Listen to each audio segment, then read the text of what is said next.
Ny mofinaina isan'andro atolotry ny mpitandrina rakotina valina maoly.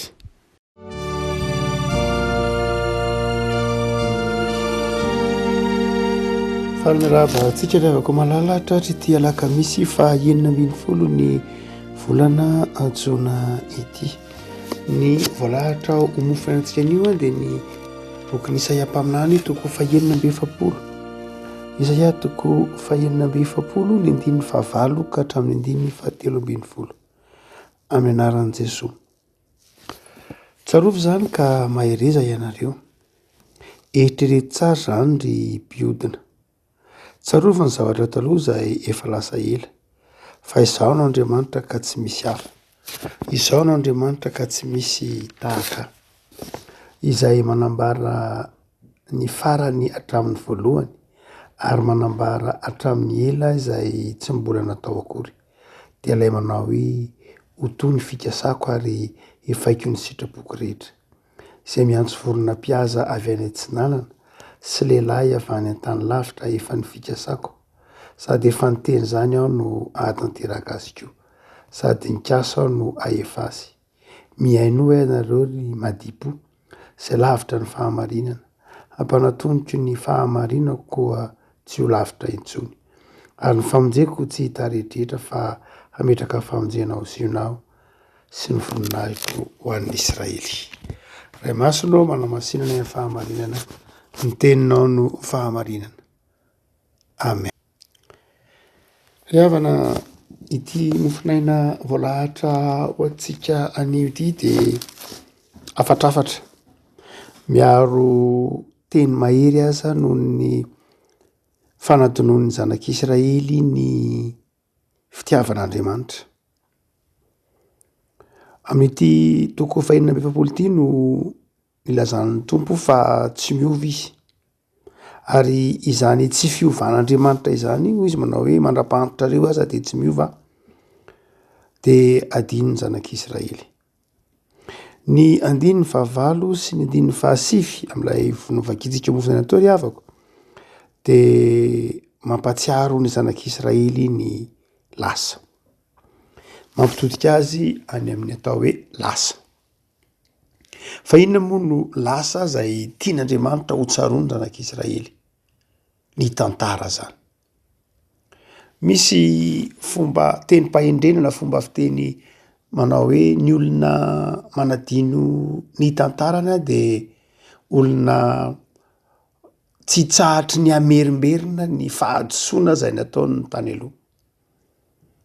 Rehefa ny olona no manadino ny tantara dia tsy tsahatry ny hamerimberina ny fahadisoan'ireo tany aloha izy.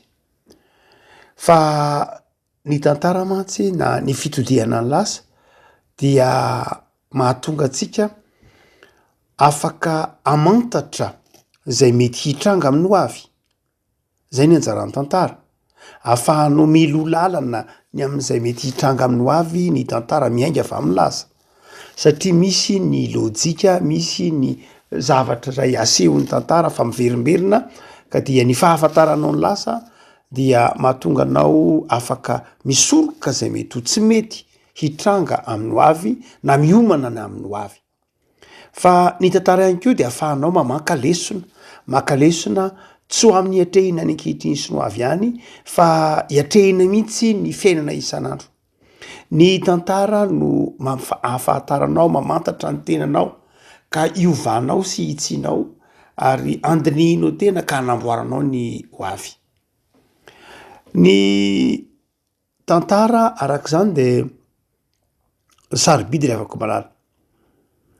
Efa hatrany amin'ny taona 520 talohan'i Kristy ny olona no efa nanomboka nanoratra ny tantara na zava-dehibe ny tantara. Herodota izay mpanoratra Grika sy tatoriana moa nato hoe Thucydide angamba ny tena azo lazaina hoe mpamakilainy amin'ny fanoratana ny tantara sy nanome ny hevitry ny tantara, ny filozofia ny tantara. Hoe izao ny dikany anaovana tantara. Fa hotsika hoe teny efa toe-tsaina tranainy izy ela tao amin'ny fiarahamonina ny fandinihana ny tantara. Ary indraindray amaivan'ny olona ny fitodiana ny lasa. Itsika eto Madagasikara dia isan'izay ataontsika hoe taraiky firenena taraika ny amin'ny fandinihana ny tantara sy ny fitehirizana ny rakitry ny tantara ary rehefa adinotsika ireny rakitry ny tantara eny a de mora manadino ny zavatra nitranga isika ary mamerimberina ilay fahadisoana izay nataony tany aloha. Hitatsika eo amin'ny fiarahamonina zany, hitatsika eo amin'ny karazana tolona maro samihafa izay natao zany fa betsaka ny zavatra adino de miverimberina ilay fahadisoana. Ary anatin'izany fahadisoana ny verimberina zany ny fahadisom-panantenana. Mandrakariva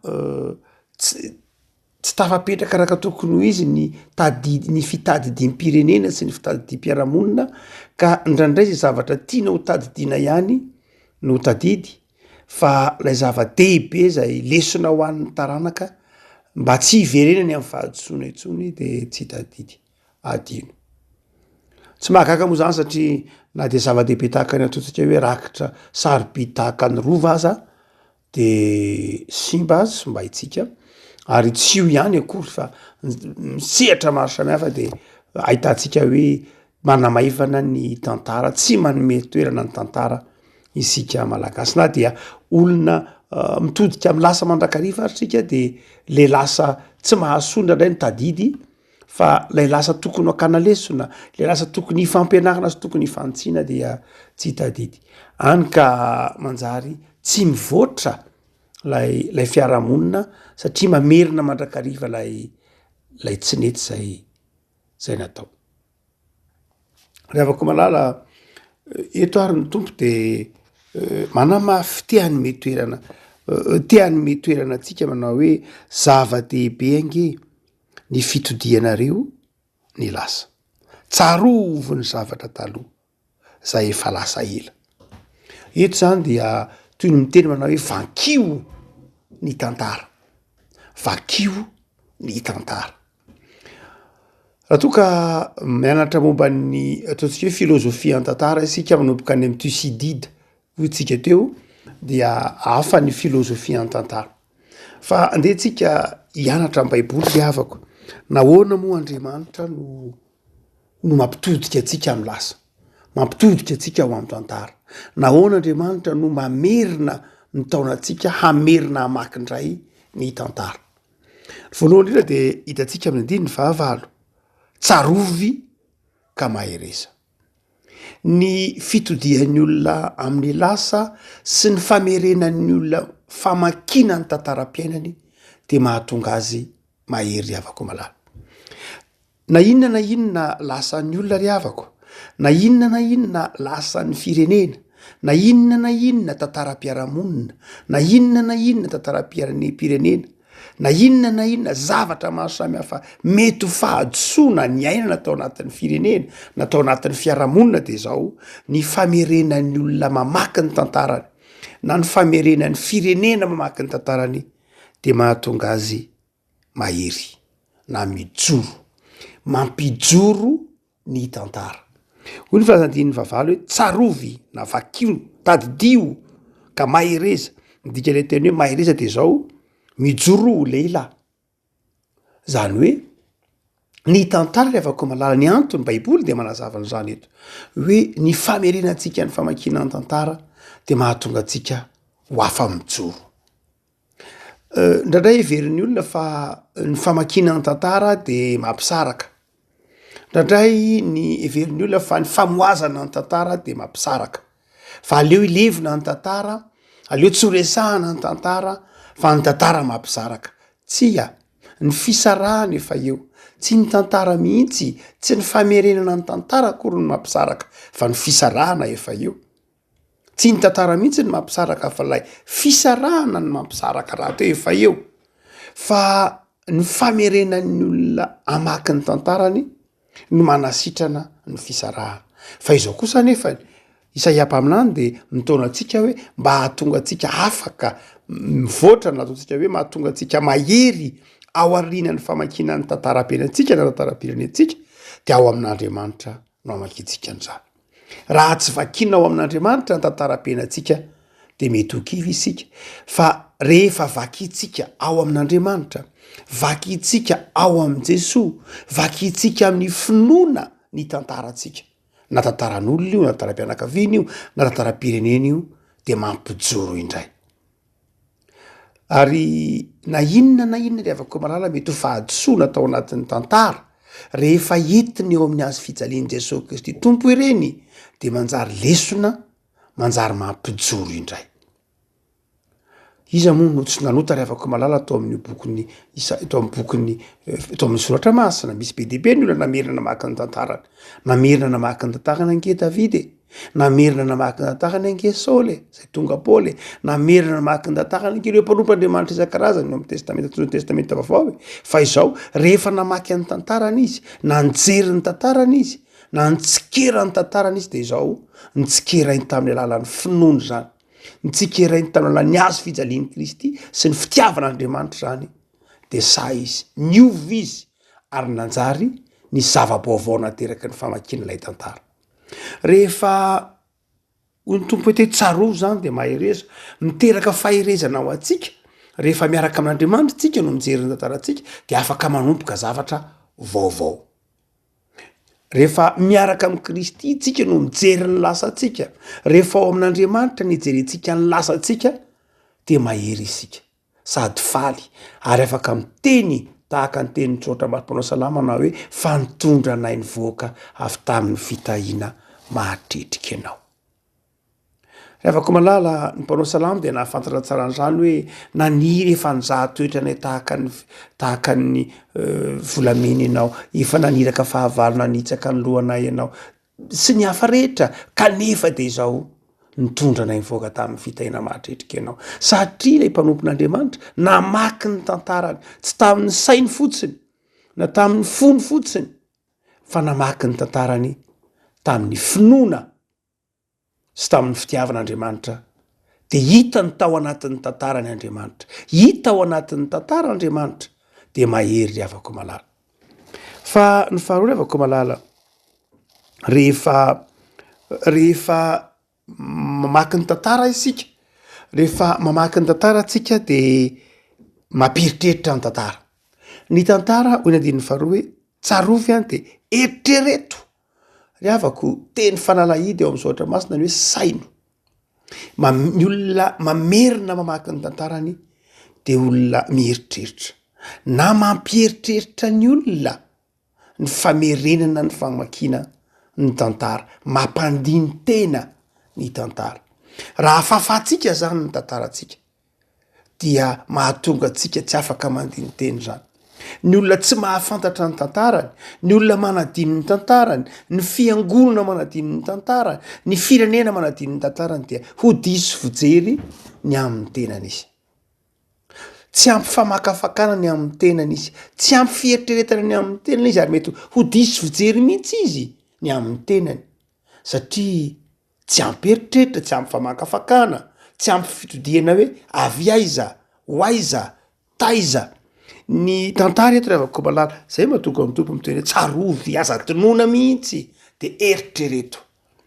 Rehefa mamaky ny tantara zany rehefa malala tsika hoe mitaona antsika isaina fa zao koa ao anatin'ny fieritreretana sy ny fisaintsainana koa no makina ny tantara. Ampianarina ny baiboly antsika zany. Ny baiboly zany de mampianatra antsika isaina. Tsy mampianatra antsika fotsiny ny baiboly eto ny hoe mino no hatoky an'Andriamanitra. Tsy mampianatra antsika ianky-po amin'Andriamanitra ihany zay fiainana mihitsy zany, fa mampianatra antsika koa isaina sy eritreritra ny baiboly. Rehefa malala raha mijery ny tantaram-pirenena isika dia mijery ny fiainam-pirenena de te hitonanao manao hoe vereny vakina ny tantaram-pirenenao de saino zany, saino zany. Ary rehefa misaino zany dia saino dikany hoe eritrereto de alao ambony, alao ambany, taiza ho aiza ny tsinety, iza nanao, taiza ho aiza ny diso, inona ny zavatra tokony amboarina amin'ny alalan'ny azo fijalian'i Jesosy. Olona misaina ny tantarany, olona mamakafaka ny tantarany, fiangonana mandalina ny tantarany. Ny olona ny firenena rehefa malala zay na ny fiangonana zay tsy mahalala ny tantarany de zao tahaka ny olona sanatriny zany von'ny alzheimer.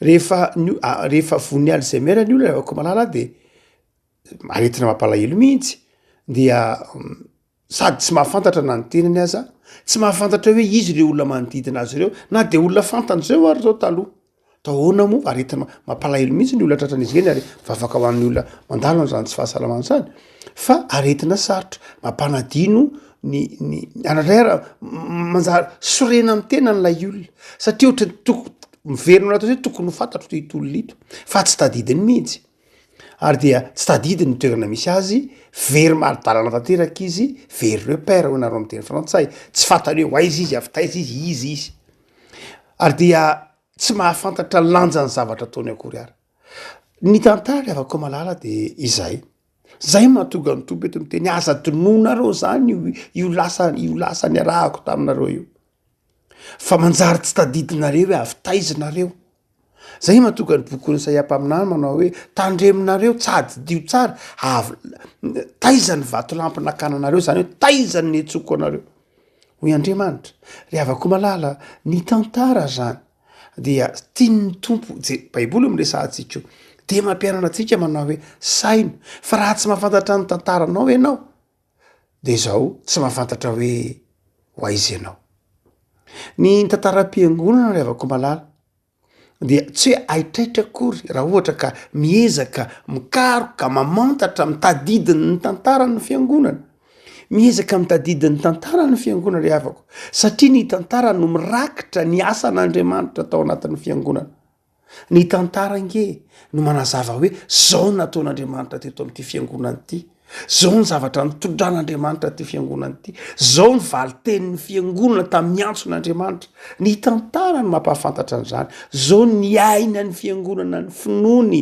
tao anatin'ny 100 taona zao ny aina ny fiangonana ny tenin'Andriamanitra tao anatin'ny 20 taona zao ny fikaraza-panimpona na valy ny fiangonana ny antson'Andriamanitra tao anatin'izao taona ilay tantara zany tsy hoe mirakitra fotsiny ny tantarany toroteny zay mazava ho azy fa ny tantara de maneho ny mirakitra ny hoe nanahoana ny ainatsika nanahoana ny joroana vavolombelona izavy no nijoro vavolombelona inona ny olana ny sehidrain'ilay fiangonana tao anatin'ny fijoroana ilay vavolombelona inona avy ny tenin'Andriamanitra ny verimberina inona ny hira ny verimberina tao anatin'ilay fiangonana inona ny teny fanalahidy ny ainan'io fiangonana nandritra ny 30 taona 100 taona inona kay no teny mba ny verimberenina tao anatin'ny fiainan'ny fiangonana io ary na dia amina zavatra tsotra madinika indrindra aza manahoana ny na dia ny anarany mpiangona fotsiny ihany ary ry havako malala zava-dehibe ny afantaran'ny fiangonana tantara maika mofa firenena fomba fiteny manakariva manao hoe ny olona zay ny firenena zay manadiny ny tantarany dia voaozona mihitsy ho lay fomba fitenenana hamerina ny fahadisony nataony teo aloha ry havako malala ny tompo eto de manazava n'izany lafy ny pratika zany aza donona ny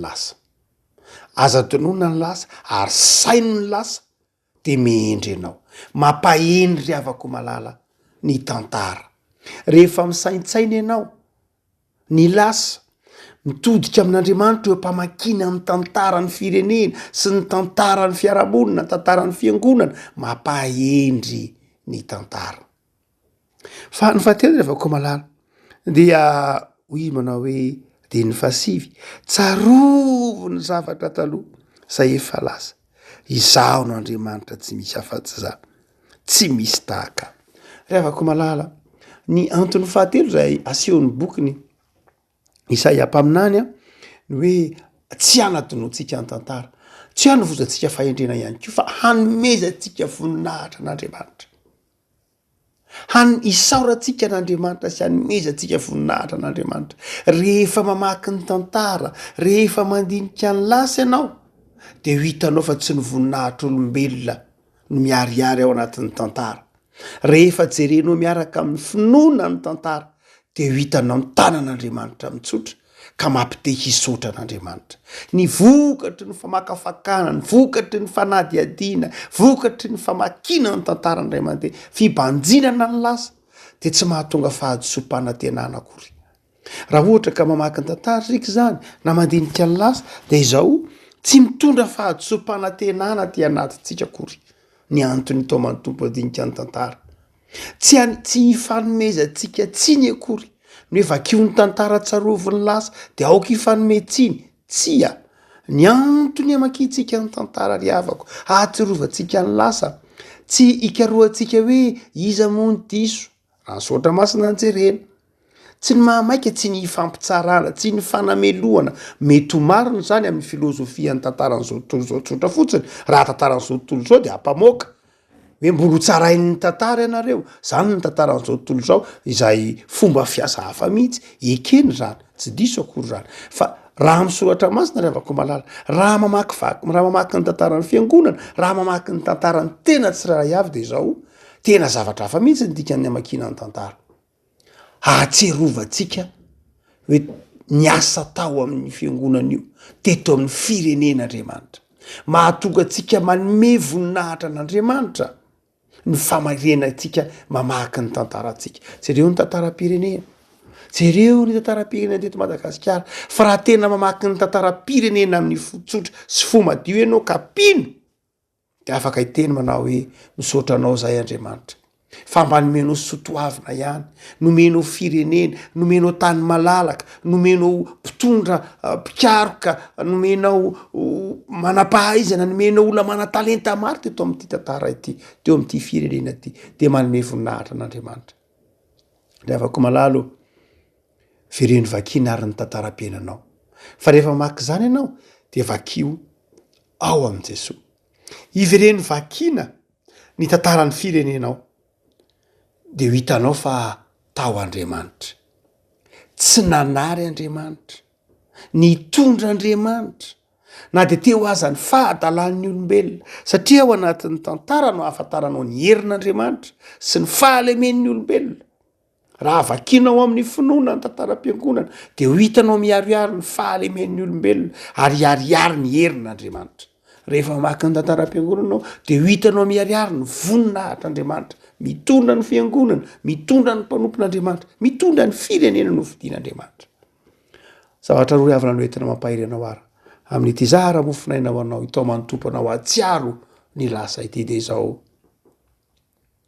mandiny tena tao amin'ny tompo andiny tena isan'andro isika ny fiainan'ny mpino de fiainam-pandiny tena ny atao hoe mandiny tena dia mandinika ny lasa sy ny ankehitriny zany mba hahafahana mamboatra ny hoavy ny olona mandiny tena de olona namantatra ny tena ny ary vonina hiatrika ny hoavy amin'ny finoana sy ny fanantenana ravako malala olona andiny tena ianao olona mamantatra ny tenanao mamantatra ny maha ianao anao mamantatra zay nomen'ny tompo anao sy zay tsy nomen'ny tompo anao koa satria tsy sahaza anao ahafahanao mamboatra ny fiainanao avy amin'ny finoana fa ny faharoa riavako malala zay ampianaro ny tompo anao eto tsy ny fandiny tena ihany fa ny faharoa lehibe de izao ny fahatokinan'Andriamanitra tsy miova Andriamanitra io Andriamanitra ny Andriamanitra Saka Andriamanitra Abrahama Andriamanitra Mosesy Andriamanitra Davida